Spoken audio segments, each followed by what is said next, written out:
এখানে মোট হচ্ছে ৬৭,২০৮ জন লোক নেবে। নিয়মিত চাকরি বিজ্ঞপ্তি পেতে আমাদের চ্যানেলটি সাবস্ক্রাইব করে রাখুন। প্রিয় চাকরি প্রত্যাশী ভাই বোনেরা, আসসালামু আলাইকুম। এনটিআরসিএ একটি নিয়োগ বিজ্ঞপ্তি দিয়েছে, যেটা হচ্ছে বেসরকারি শিক্ষক নিবন্ধন প্রত্যয়ন কর্তৃপক্ষ। এই বিজ্ঞপ্তিটি প্রকাশ করা হয়েছে ৪ জানুয়ারি ২০২৬ খ্রিস্টাব্দ, অর্থাৎ হচ্ছে ২০২৬ সালের ৪ জানুয়ারি এই বিজ্ঞপ্তিটি প্রকাশ করা হয়েছে। এটি হচ্ছে এনটিআরসি এর সপ্তম নিয়োগ বিজ্ঞপ্তি ২০২৬। এটা হচ্ছে বিশেষ সপ্তম নিয়োগ বিজ্ঞপ্তি। তো প্রিয় উপস্থিতি, এখানে যে লোকবল বা লোক সংখ্যা নেওয়া হবে সেটা যদি আপনি শুনেন হয়তো আপনি অবাক হবেন। এখানে মোট হচ্ছে ৬৭,২০৮ জন লোক নেবে, অর্থাৎ তারা যে নিয়োগ বিজ্ঞপ্তিটি দিয়েছে সপ্তম নিয়োগ বিজ্ঞপ্তি বিশেষ, এখানে হচ্ছে ৬৭,২০৮ জন লোক নেবে। আপনারা দেখতে পাচ্ছেন স্কুল ও কলেজ এমপিও, এখানে পদ সংখ্যা রয়েছে ২৯,৫৭১ এবং মাদ্রাসা, এটা হচ্ছে এমপিওভুক্ত, এখানে পদ সংখ্যা রয়েছে ৩৬,৮০৪ জন। এরপর হচ্ছে কারিগরি ও ব্যবসা ব্যবস্থাপনা প্রতিষ্ঠান, তাও হচ্ছে এমপিওভুক্ত, এখানে পদ সংখ্যা রয়েছে ৮৩৩টি। সর্বমোট পদ সংখ্যা রয়েছে দেখতে পাচ্ছেন ৬৭,২০৮ জন। তো এখানে হচ্ছে সবচেয়ে বেশি মাদ্রাসা নেবে, দেখতে পাচ্ছেন এখানে মাদ্রাসা হচ্ছে ৩৬,৮০৪ জন, আর তারপর হচ্ছে কলেজ এবং তারপর হচ্ছে কারিগরি ও ব্যবসা ব্যবস্থাপনা।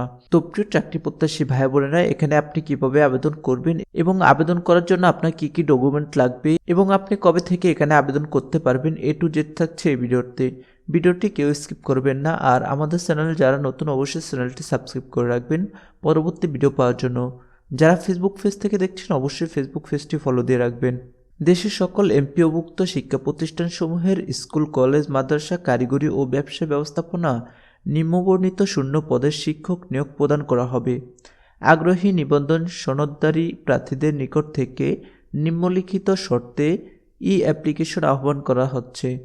তো ই অ্যাপ্লিকেশন বলতে তারা বোঝাচ্ছে যে আপনি অবশ্যই এখানে অনলাইনে আবেদন করতে হবে, আপনার কোনো অনলাইন বা ডাক যোগাযোগের মাধ্যমে এখানে আবেদন করতে পারবেন না। তো ১ নম্বরে দেখতে পাচ্ছেন ই অ্যাপ্লিকেশন ফর্ম পূরণ ও ফি জমাদানের তারিখ ১০ জানুয়ারি ২০২৬ খ্রিস্টাব্দ এবং ১৭ জানুয়ারি ২০২৬ খ্রিস্টাব্দ দিবাগত রাত ১২ ঘটিকা পর্যন্ত আবেদন গ্রহণ করা হবে, অর্থাৎ ১০ তারিখে শুরু হয়ে এটি শেষ হবে ১৭ জানুয়ারি ২০২৬ খ্রিস্টাব্দ। টোটাল হচ্ছে এখানে ৭ দিন হচ্ছে আবেদন চলবে। শেষ তারিখ ও সময় পর্যন্ত অপেক্ষা না করে অ্যাপ্লিকেশন ফর্ম সাবমিটের পরবর্তী ২৪ ঘন্টার মধ্যে ই অ্যাপ্লিকেশন ফি জমা দিতে হবে। তো এখানে হচ্ছে আপনি যদি আবেদন করেন সেক্ষেত্রে হচ্ছে আপনাকে ৭ দিন অপেক্ষা করতে হবে না। তো তারা বলে দিয়েছে যে এখানে আবেদন করার পরে আপনি ৭ দিন ওয়েট না করে ই অ্যাপ্লিকেশন করার সাথে সাথে হচ্ছে আপনি ২৪ ঘন্টার মধ্যে ই অ্যাপ্লিকেশন ফি জমা দিতে হবে। অর্থাৎ তারা বলতেছে ২৪ ঘন্টার মধ্যে যদি আপনি ই অ্যাপ্লিকেশন ফি জমা না দেন সেক্ষেত্রে হচ্ছে আপনার যে ই অ্যাপ্লিকেশনটি রয়েছে সেটি বাতিল বলে গণ্য হবে। দ্বিতীয় নম্বরে রয়েছে দেখতে পাচ্ছেন আবেদনকারীর বয়স ও শিক্ষক নিবন্ধন সনদের মেয়াদ ৪ জুন ২০২৫ খ্রিস্টাব্দ তারিখে সর্বোচ্চ ৩৫ বছর। অর্থাৎ আপনার বয়স যদি হিসেব করেন সেক্ষেত্রে হচ্ছে ৪ জুন ২০২৫ তারিখ সর্বোচ্চ বয়স ৩৫। ৪ জুন ২০২৫ তারিখ হিসেব করে আপনার বয়স যদি ৩৫-এর নিচে হয় সেক্ষেত্রে আপনি এখানে আবেদন করতে পারবেন।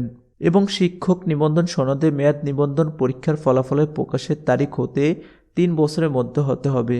শিক্ষা মন্ত্রণালয়ে গত ১ জানুয়ারি ২০২৬ তারিখের। তো এখানে দেখতে পাচ্ছেন একটা স্মারক নাম্বার রয়েছে, এই স্মারক নাম্বার অনুযায়ী হচ্ছে ৩ বছরের মধ্যে আপনাকে শিক্ষা মন্ত্রণালয়ের যে সনদ রয়েছে সেই সনদের ৩ বছরের মধ্যে হচ্ছে আপনি এখানে আবেদন করতে পারবেন।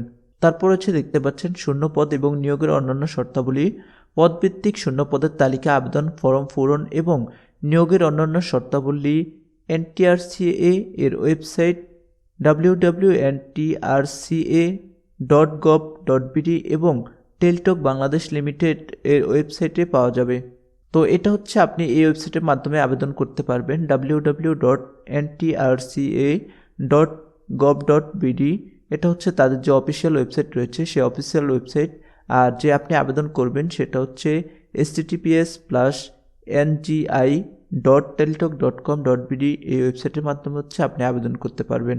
তো এখানে আবেদন করার জন্য বেশ কিছু যোগ্যতা রয়েছে দেখতে পাচ্ছেন। ৪ নম্বরে আবেদনকারীর যোগ্যতা, সংশ্লিষ্ট বিষয়ে পদ অনুযায়ী নিবন্ধন সনদধারী হতে হবে।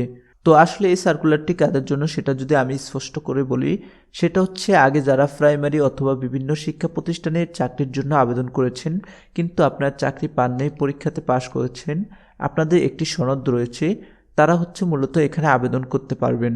এরপর দ্বিতীয় নম্বরে রয়েছে খ নম্বর, দেখতে পাচ্ছেন শিক্ষা মন্ত্রণালয় থেকে জারিকৃত সর্বশেষ জনবল কাঠামো ও এমপিওভুক্ত নীতিমালা অনুযায়ী কাম্য শিক্ষাগত যোগ্যতা সম্পন্ন হতে হবে। কাম্য শিক্ষাগত যোগ্যতার বিবরণ এনটিআরসিএ এর ওয়েবসাইটে সপ্তম নিয়োগ বিজ্ঞপ্তি বিশেষ নামক সেবা বক্সে পাওয়া যাবে।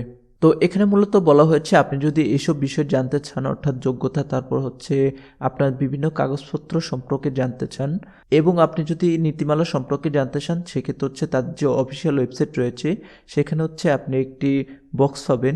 সেই বক্সের ডকুমেন্টও হচ্ছে বিস্তারিতভাবে লেখা থাকবে। তো আপনার হচ্ছে সেখান থেকে পড়ে নেবেন। আমি যদি এখানে পড়তে যাই তাহলে হচ্ছে ভিডিওটি বেশ বড় হয়ে যাবে।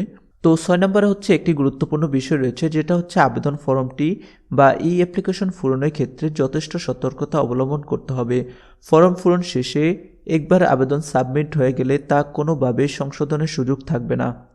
তো এখানে হচ্ছে আপনারা অবশ্যই সতর্কভাবে আবেদনটি করবেন, ই অ্যাপ্লিকেশনটি করবেন, কারণ এখানে যদি হচ্ছে একবার আপনার আবেদন ভুল হয় অথবা ই অ্যাপ্লিকেশনের কোনো তথ্য ভুল হয়, সেক্ষেত্রে আপনি দ্বিতীয়বার আর আবেদন করতে পারবেন না বা দ্বিতীয়বার এটিকে সংশোধন করতে পারবেন না সাবমিট করার পরে। এরপর 7 নম্বর আরেকটি বিষয় রয়েছে, ক নম্বর রয়েছে প্রত্যেক আবেদনকারী ভিন্ন ভিন্ন নিবন্ধন পরীক্ষা অর্জিত একাধিক নিবন্ধন সনদপ্রাপ্ত হলে একই পর্যায়ে স্কুল টু স্কুল ও কলেজ একটি মাত্র সনদ দিয়ে আবেদন করতে পারবেন। তো এখানে মূলত বলা হয়েছে আপনি যে আগে বিভিন্ন পরীক্ষায় অংশগ্রহণ করছেন সেখানে আপনার অনেকগুলো সার্টিফিকেট থাকতে পারে, তো সেখানে হচ্ছে মাত্র একটি সনদ দিয়ে আপনাকে অবশ্যই আবেদন করতে হবে। তো এরপর খ নম্বর রয়েছে, দেখতে পাচ্ছেন আবেদন ফি প্রতিটি পর্যায়ে স্কুল টু স্কুল ও কলেজ আবেদনকারীকে নির্ধারিত 1000 টাকা ফি প্রদান করতে হবে। তো এখানে হচ্ছে আপনি আবেদন করলে আপনাকে অবশ্যই 1000 টাকা ফি প্রদান করতে হবে। গ নম্বর রয়েছে, যে সকল প্রার্থী শেষ সময়ে আবেদন করার ফলে অ্যাপ্লিকেশন আইডি পাওয়া সত্ত্বেও নির্ধারিত সময়ের মধ্যে টাকা জমা দিতে পারবে না, তাদেরকে আগামী 18 জানুয়ারি 2026 তারিখ দিবাগত রাত 12 ঘটিকা পর্যন্ত SMS এর মাধ্যমে ফি জমা দেওয়ার সুযোগ দেওয়া হবে। তো এটা হচ্ছে যারা সময়ের জন্য আবেদন ফি দিতে পারবেন না তাদের জন্য এই সুযোগটা রয়েছে। আপনি SMS এর মাধ্যমে এখানে আবেদন ফি দিতে পারবেন। এটা হচ্ছে 18 তারিখ রাত 12টা পর্যন্ত থাকবে এই সুযোগটা। তো এরপর গ নম্বরের গুরুত্বপূর্ণ একটি বিষয় রয়েছে, দেখতে পাচ্ছেন গ নম্বর রয়েছে ছবি। নিবন্ধন পরীক্ষায় ব্যবহৃত ছবি ডাউনলোড করে আবেদন ফর্মে নির্ধারিত স্থানে আপলোড করতে হবে। তো মূলত হচ্ছে আপনি যে নিবন্ধন পরীক্ষায় ব্যবহার করছেন যে ছবিটি, সেই ছবিটি ডাউনলোড করে এখানে আবার আপলোড করতে হবে। আপনার পুনরায় ছবি তুলে এখানে আপলোড করতে যাবেন না, তাহলে হচ্ছে আপনার আবেদন সম্পূর্ণ ক্যান্সেল হয়ে যাবে। তো এরপর আরেকটি বিষয় রয়েছে, এটা হচ্ছে 8 নম্বর পুলিশ ভেরিফিকেশন ফর্ম। প্রত্যেক আবেদনকারীকে ই অ্যাপ্লিকেশন ফর্ম পূরণের সময় পুলিশ ভেরিফিকেশন ফর্মটি যথাযথভাবে পূরণ করতে হবে। প্রত্যেক আবেদনকারীকে ই অ্যাপ্লিকেশন ফর্ম পূরণের সময়ে পুলিশ ভেরিফিকেশন ফর্মটি যথাযথভাবে পূরণ করতে হবে। তো আপনাকে এখানে চাকরি পেতে হলে অবশ্যই পুলিশ ভেরিফিকেশন করতে হবে। আর পুলিশ ভেরিফিকেশন ফর্ম অবশ্যই আপনি ই অ্যাপ্লিকেশন পূরণের সময়ে পুলিশ ভেরিফিকেশন ফর্মটি যথাযথভাবে পূরণ করবেন। আর যদি পরে করতে চান সেক্ষেত্রে হচ্ছে আপনার তথ্য ভুল হতে পারে, সেক্ষেত্রে অবশ্যই আপনি সতর্ক থাকবেন। তো প্রিয় চাকরি প্রত্যাশী ভাই বোনেরা, এখানে আরও অসংখ্য নীতিমালা রয়েছে যেগুলো হচ্ছে আমি এখানে বলতে গেলে সময় অনেক বেশি প্রয়োজন এবং হচ্ছে ভিডিওটি অনেক লং হয়ে যাবে। তো আপনারা অবশ্যই যে অফিসিয়াল ওয়েবসাইট রয়েছে তাদের সেই অফিসিয়াল ওয়েবসাইটে প্রবেশ করে এখানে যে নীতিমালাগুলো রয়েছে সেগুলো দেখতে পারেন। তো আজকে ভিডিওটি আমাদের এ পর্যন্ত। যদি ভিডিওটি ভালো লেগে থাকে অবশ্যই আমাদের চ্যানেলটি সাবস্ক্রাইব করে রাখবেন। পরবর্তী কোন বিষয়ে ভিডিও পেতে চান অবশ্যই আমাদেরকে কমেন্ট করে জানাতে পারেন এবং এনটিআরসিএ এখানে কিভাবে আবেদন করবেন সে নিয়ে যদি ভিডিও চান অবশ্যই কমেন্ট করে আমাদেরকে জানাবেন। দেখা হচ্ছে পরবর্তী কোনো ভিডিওতে। সবাই সুস্থ থাকবেন, ভালো থাকবেন। আসসালামু আলাইকুম।